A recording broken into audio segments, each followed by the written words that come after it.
Ақтөбе халқы кеңпейіл екен. Ол Шоқай брендін ашуға келіп, кеңпейілдікті байқадым. Өзінде бола тұрған затты, өзінде болмай қалса, көршісінде бар екенін от души айтады екен. Ана кісіде бар, менің көршімде, содан алып кетті. Обычно конкуренті ғой, конкуренттер бір-бірін ешқашан ондай көрмеген. Қалада 50% дүкендерде, азық-түлік дүкендерде темекі спирт сатпайды. Бұл рекордный показатель, рекордный.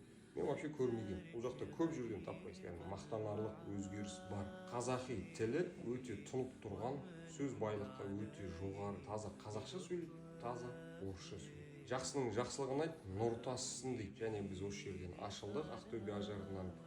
Келіңіздер, сіздердің бұндай кеңпейіл, жомарттық қазақиларыңызға арнайы керемет жеңілдіктер 23 мың, 25 мың, 28 мыңға дейін жеңілдіктеріміз бар. Негізі ол бағалар өздеріңіз білетін 38 мың, 42 мыңнан сатылып жатқан аяқ киімдер.